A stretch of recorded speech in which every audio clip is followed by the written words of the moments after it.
This episode is brought to you by Wine.com. Hey, wine lovers. Tired of staring aimlessly at the wine aisle? Go to Wine.com and pick the perfect bottle with confidence every time. Filter your search by price, ratings, and even chat with wine experts for recommendations. It's the world's largest wine store, delivered to your door. Get $50 off your first order by going to wine.com/Spotify. Terms apply. The Athletic.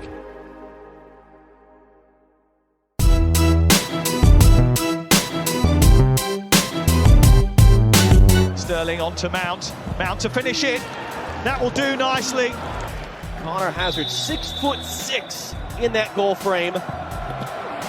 And Pulisic scores. Ball to Sané, deep into the penalty area. Sané, and it's 2. Kai Havertz doubles the lead inside 7 minutes here in the MS Foul Arena.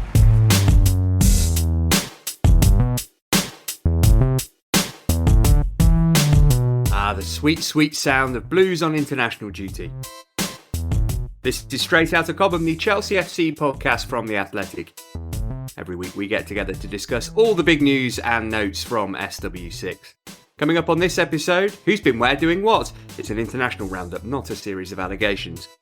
We'll look ahead to the second leg of Chelsea Women's Champions League quarter-final with Wolfsburg, as well as the upcoming Premier League game with West Brom. We'll answer your questions and more. Available for free wherever you get your podcasts and ad-free on The Athletic. This is Straight Outta Cobham.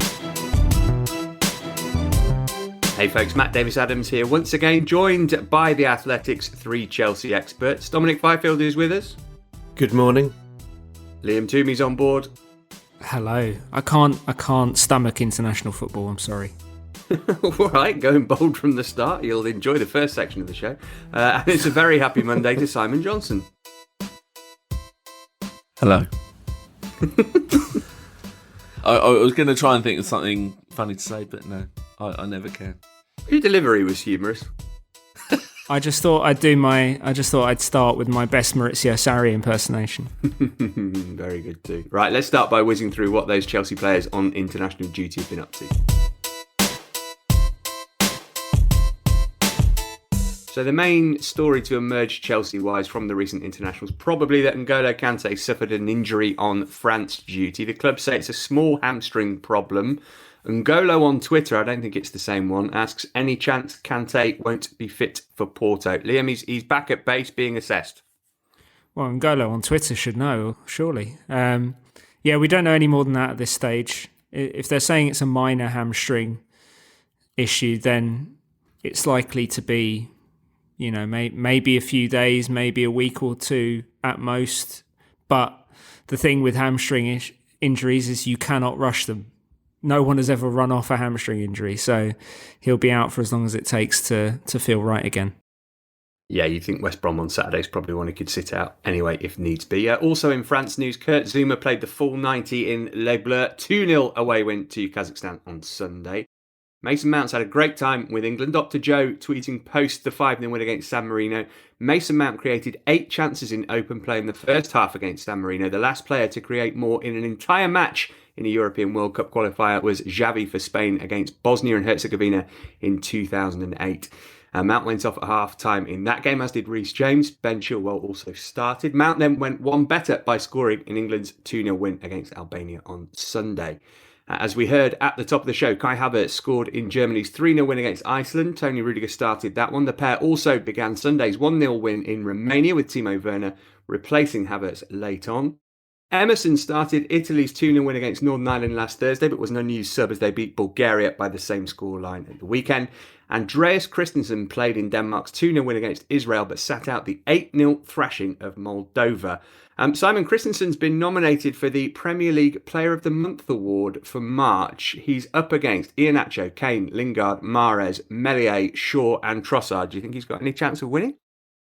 I'd be surprised if he wins it, but the fact that he's a nominee is notable in itself, because I can't remember him being nominated before. I may be wrong, but it's still an indication of just how well he's playing and how well he's thriving under Thomas Tuchel and really taking the opportunity of replacing Thiago Silva. I think we all thought when Silva pulled up lame there was an instant, like this is the worst case scenario.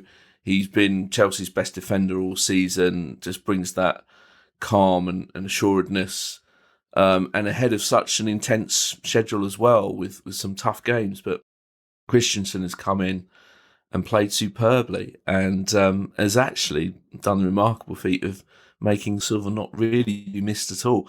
I'm sure Silva, of course, has been, as Tuchel explained before the international break, he didn't want to rush him back. There was no point for the previous game with the international break and 2 weeks to get him fit. I just think it's great to have that option now of the two of them. And as we saw in the last game, Christensen actually played to the right of Zuma.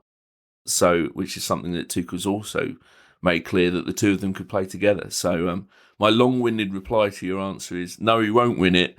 But the fact he's even in contention is a credit to him and a sign of just how well he's playing. Yeah, he's turned his form around, which is what we're hoping that Christian Pulisic can do. Dom, you said international duty might do him some good on last week's pod. Well, he played the first half of the USA's friendly against Jamaica in Austria, and then he scored the winner from the penalty spot as they beat Northern Ireland 2-1 in a friendly over the weekend. So it's not going to have done him any harm by the sound of things. No, and it's more about game time than anything else, but the goal will help his confidence, I would have thought.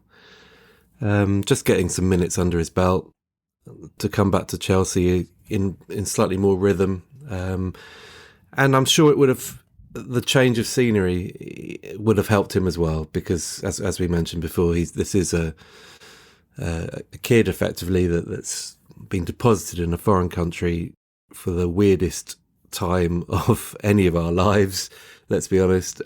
Society all over the place. So it would have been nice for him just to get a change of scenery, just to blow away a few cobwebs and see some old mates. I'm sure he'll come back refreshed and eager to prove his quality at Chelsea again.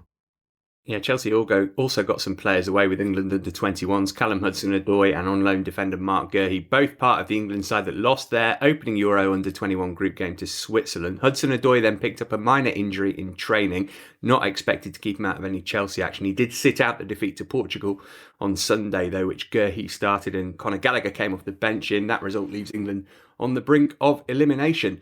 Here's a question from CFCJ, who asks, has this international break come at a good time for Chelsea? We're in good form, but there's still the sense that some players need that time away, especially the attacking players. Liam, it's kind of a difficult one to answer when we've still got fixtures to go and we don't know, there might be some key injuries or whatnot, but it must do them some good, just a little break away from Cobham in this season of all seasons. Yeah, I think in that sense, just the change of scenery could be good for some of them. Some of them, of course, are still at Cobham, and Tuchel gets a chance to work with them. But it's always a bit of a trade-off with international breaks, and you don't really know whether it's been beneficial or not until the players come back. If you're a coach like Tuchel, you don't know until you get the group back together whether it's had a positive or a negative effect. And Chelsea were on a really good run heading into the break, and part of you is worried that maybe they lose that momentum at a time when they've got a really winnable run of games that they have to rack up the points in to put themselves in control of the top four race, and of course maintain that momentum leading into the Porto tie. And then you mentioned the injuries as well. It was only a week or two ago Tuchel was saying the problem Billy Gilmour has is that N'Golo Kante, Mateo Kovacic and Jorginho are never injured. Well, Kante's back at Cobham now with a minor hamstring problem, and Jorginho sat out Italy's games with a knock. So these things can always have unforeseen consequences, international breaks, and I think generally club coaches would rather not have them at all. All right, next today we'll turn our attention to the women's team. Support for this podcast comes from Invent Together. According to studies, less than 13% of all inventors who hold a U.S. patent are women. Black and Hispanic college graduates patent at half the rate of their white counterparts. But we can fix that by increasing participation in innovation and patenting by underrepresented groups. It would quadruple the number of American inventors and increase annual GDP by almost $1 trillion. Invent Together is a coalition of organizations, companies, universities, and concerned citizens committed to ensuring that everyone has the opportunity to invent and patent. Because the more diverse the American patent system gets, the stronger and more successful our nation will become. What can you do to help diverse inventors patent and unleash economic opportunity? Find out at inventtogether.org. Learn more and take action today.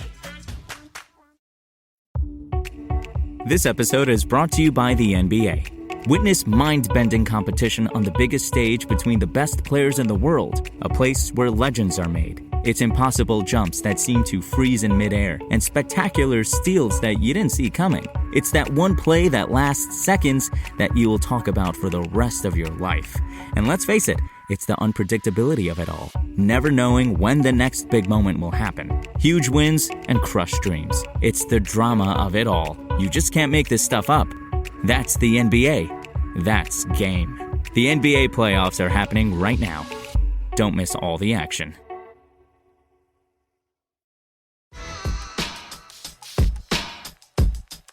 On Wednesday this week, Chelsea women play the second leg of their Champions League quarter-final with Wolfsburg. The Blues 2-1 up after last week's thrilling first leg. Like that game, the return will be played in Budapest. Here to reflect on that inverted commas home leg and look ahead to the rematch, it's the Athletics women's football correspondent Katie Wyatt. Katie, brilliant result for Chelsea in the first leg, finally getting a win against Wolfsburg. Fair to say they were slightly fortunate though, given that Wolfsburg hit the woodwork 3 times and Katrin Berger performed her standard heroics? Yeah, it was a strange one, really. I think that we have not seen Chelsea struggle like that for a long time. I think that they were on the rack for such large portions of that game, but even when they were struggling, they still had moments where they looked quite good on the break. But for them to just turn that around in the second half and just have those moments of magic that we have become so accustomed to seeing from Sam Kerr and Frank Kirby, it just really sort of typifies what this Chelsea team are about and their ability to produce these moments. So it was a very difficult and different challenge for them, but I think that the interesting thing with this Chelsea team is that we are seeing them rise to so many different challenges this season. So the fact that they did it again should probably be unsurprising at this point, but it was a real achievement for them for sure. So Chelsea were excellent. I don't know about you, but I was a little bit disappointed in Wolfsburg. Particularly, I thought their defence looked quite ropey. Was that down mainly to the pitch, or are they not the force that they were a couple of years ago? I'm not sure. I mean, I was fairly impressed by a lot of their attacking play in particular, because everybody who watched the game would have seen them doing all these sort of flips and tricks and head tennis style stuff as they were in and around Chelsea's box. So they were very, very impressive on the break, but obviously just their finishing was suspect. And I think that was a real achievement for them to even reach that point, because them losing Pernille Harder to Chelsea last season was a huge loss for them, because she was the jewel in their crown for so many years. And I think defensively, it's very difficult to say. I mean, I don't think that they flattered themselves in with their what they were doing for Sam Kerr's goal. I don't think it was very wise to try and play out from the back like that. But we have seen them in still doing really, really well in the German league. So I'm not too sure what conclusions I can kind of draw on their defence from one game. So after that one game, Chelsea flew back to England to play Villa at Kingsmeadow on Sunday. Slightly concerned about the timing of the game, but actually might it have turned out to be the best possible thing, because Chelsea made some changes but not loads, were able to keep ticking over, got a routine win, and it was basically a gentle stroll. Yeah, it was 6 changes for them, and I think it was one of the where they really had to be patient for it. I've said it earlier, but I think that this Chelsea side, they're just very good at rising to every sort of challenge and finding a solution to whatever problem they can face. And they had to wait a while to break down this Villa side, but when they did, Kerr and Kirby were just on form again and did what they always do in the way that they always do it.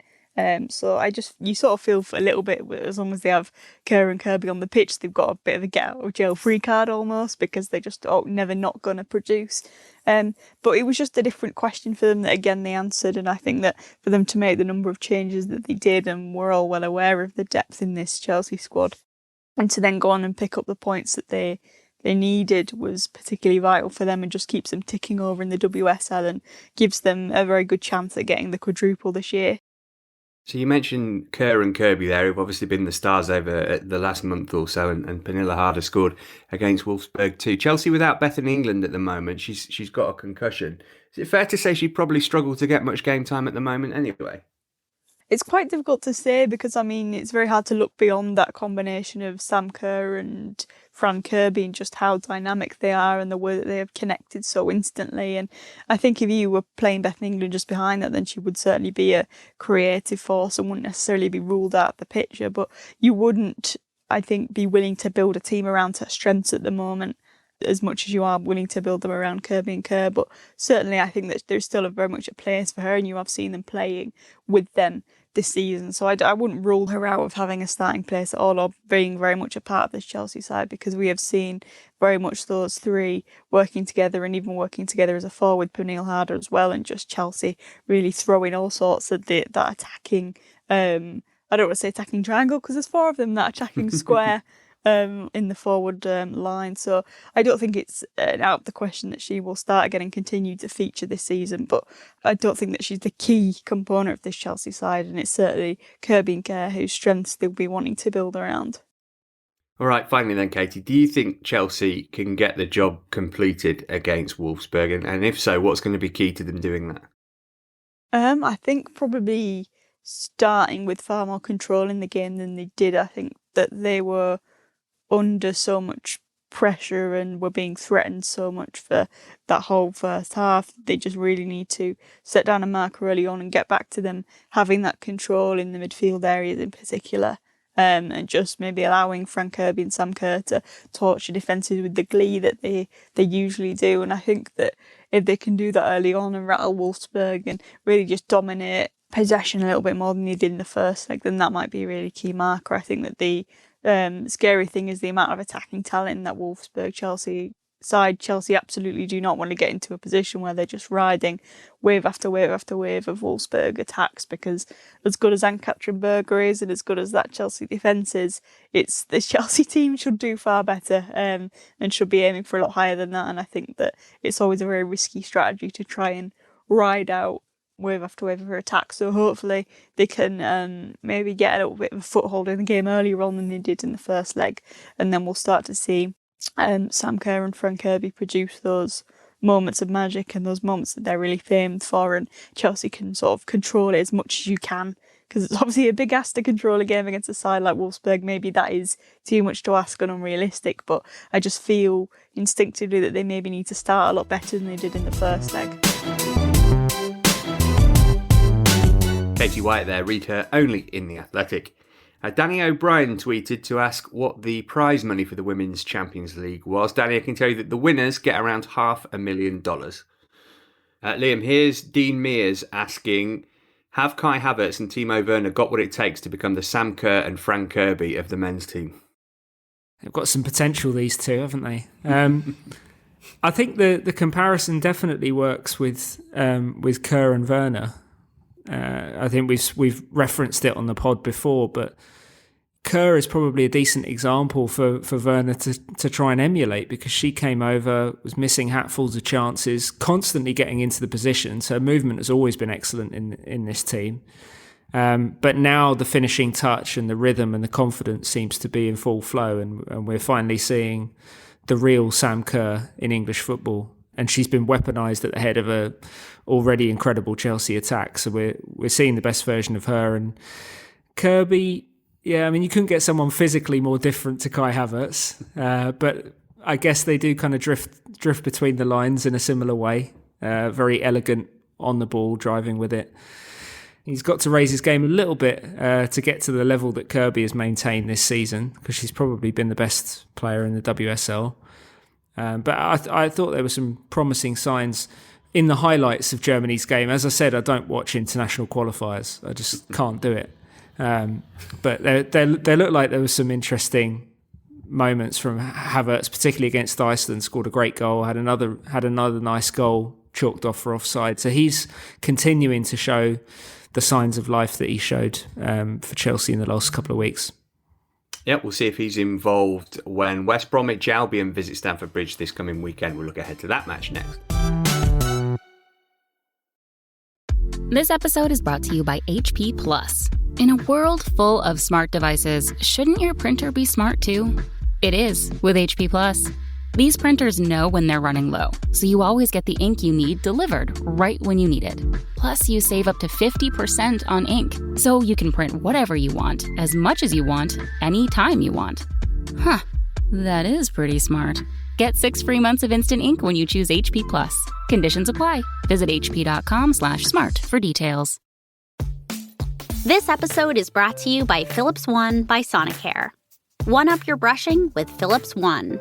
This one is the ideal one for those who are still using an old-school manual toothbrush. To all those people, it's time to take your brushing one level up. The solution is a simple one. It's the perfect timing one. It's the long-lasting battery-powered or USB rechargeable one. That comes in multiple colors to match you one. The one with a subscription that delivers new brush heads for just $5. Your teeth deserve this one. Philips One by Sonicare. One up your brushing. Learn more at philips.com/one. That's philips.com/ONE.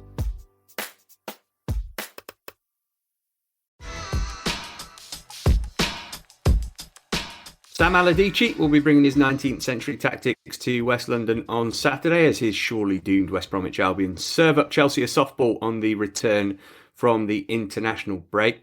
Here's a question from James. I'll put it to you, Simon. How many points from the remaining games do you think Chelsea will need to secure a top 4 spot? I got a grade E in GCSE mathematics, so I'm staying well away from this one. Get your calculator out, Simon. I'm playing it with a fairly straight bat. I'm gonna go sort of 2 points per game to make it safe. So another 18, perhaps 19 to make it to the 70-point mark. If I'm being a bit greedy, I think that works out. With my maths. So yeah, and I think that's achievable. The way they're playing at the moment.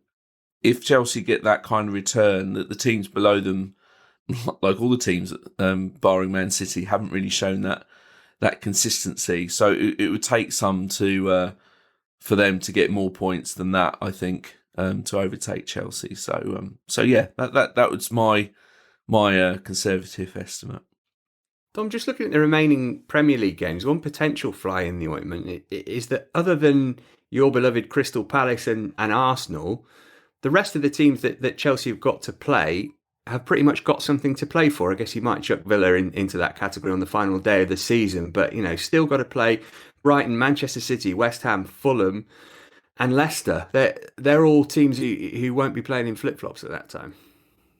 Well, yeah, but I don't think that can be used as an excuse for Chelsea not prevailing in a lot of those games, to be honest.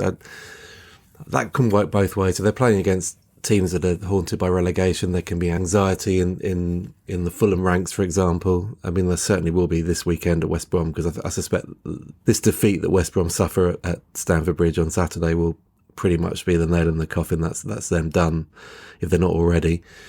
Man City may have won the title by then.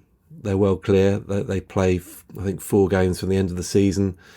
I mean, Leicester and Chelsea could both be well ensconced in the top 4 when they meet in the penultimate match as well. So I mean, I don't think that's a problem. If anything, it should serve as a motivation. If Chelsea know they're up against in a stern test, they will be challenged, then they'll raise their game accordingly. The last thing they want is complacency setting in. I mean, obviously, I hope complacency sets in at Selhurst Park on Saturday the 10th, but the reality is it won't, and I fully expect Chelsea to build up a head of steam.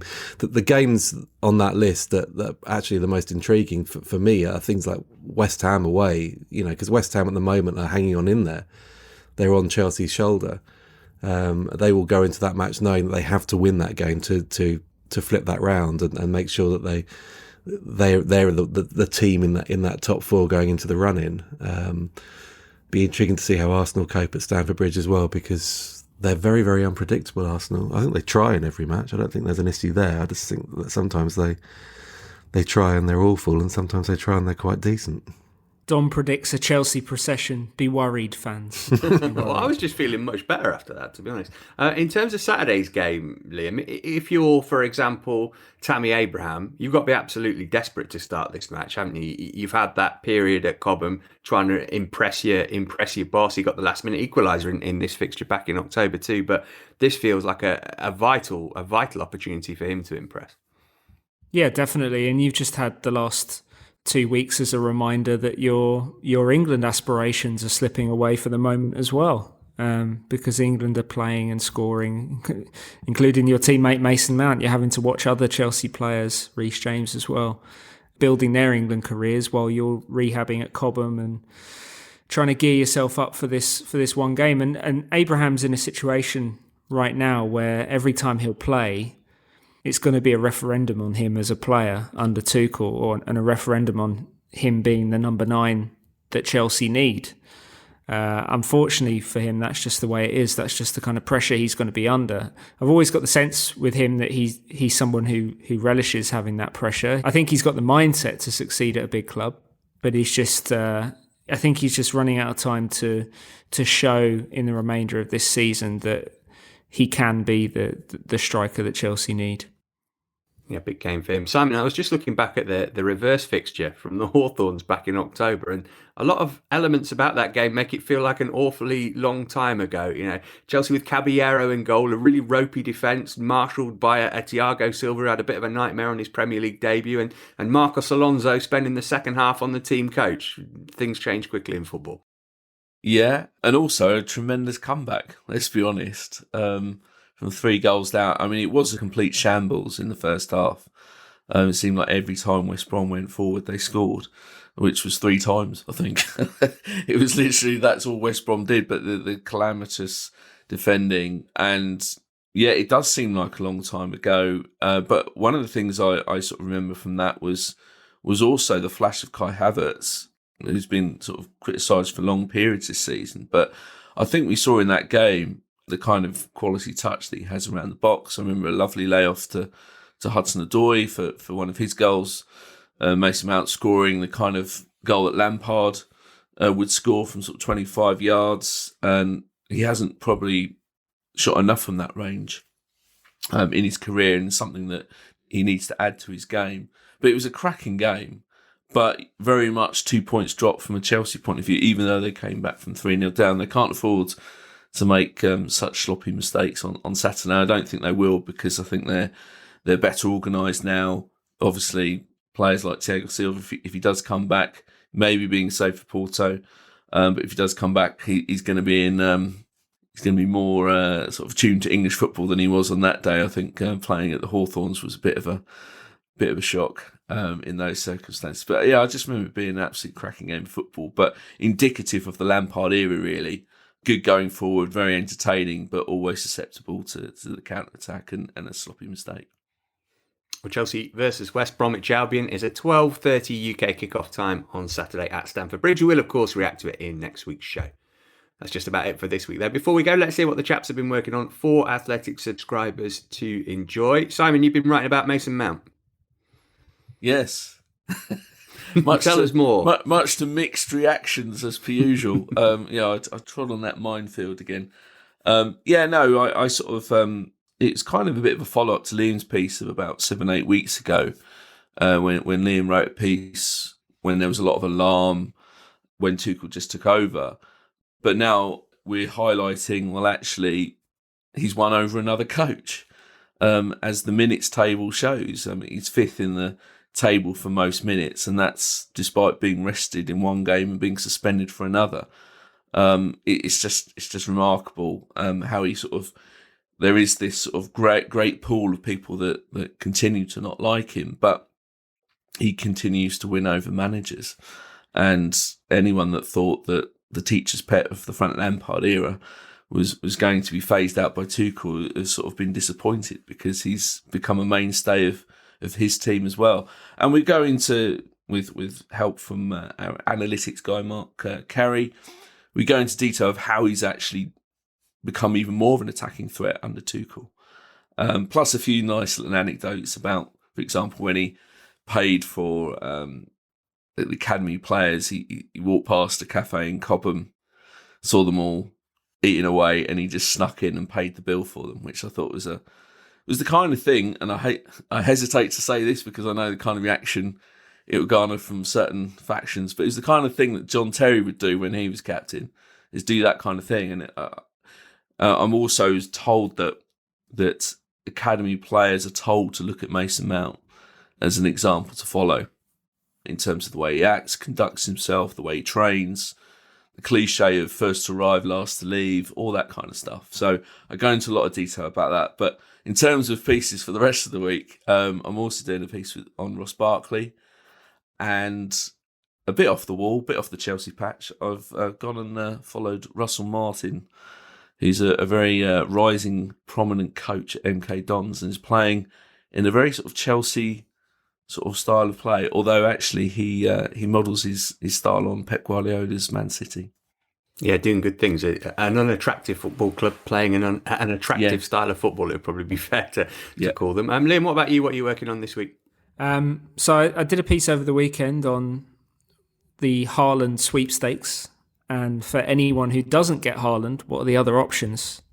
So that piece up on site at the moment. Be sure to check that one out. Patrick Bamford's inclusion in the list raised a few eyebrows. This week, I'm working on a piece about how Chelsea actually defend so well. We've written a lot about individual defenders and kind of the smaller picture of the changes Tuchel has made, but I'd like to look at a big tactical picture of how they defend from the front, how they defend transitions, and all this sort of how a below average defensive team has become one of the best defensive teams in Europe in the space of 10 games. It's been the transformation that has completely underpinned this team's success under Tuchel, so I think it's worth looking at. And later this week, I'm working with Dom and a couple of other people on a piece that I think a few of our subscribers have wanted to see for quite some time, a look at Malang Sarr, who Chelsea will be coming up against with Porto because loan players can play against their parent clubs in UEFA competitions, as Chelsea found out with Thibaut Courtois a few years ago. Whether he will play or not sure, because he's not a regular starter every week for them, but he has impressed at times this season, and so I think he's more than well worth a closer look. Excellent. Dom, as well as that, what else will you be working on in the coming days? I'm doing a piece about managers who get abused by their own supporters. I imagine Rafa Benitez probably comes into that in the Chelsea context.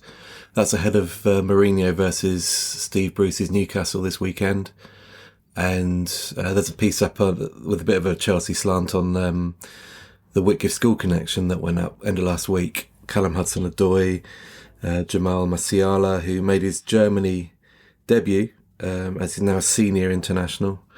And various others. Victor Moses, while he was at Palace, went there, but obviously he made his name largely with Chelsea subsequently. So there was a bit of a connection there with all things Chelsea. Excellent. theathletic.com/ChelseaPod, the place to go to get all the info on how to sign up. Right, that'll do it for us this week. Many thanks to Dom, Liam, Simon and producer Lucy, but mainly to you, listener. We'll catch up with you again same time next week. Until then, from all of us here, it's bye for now.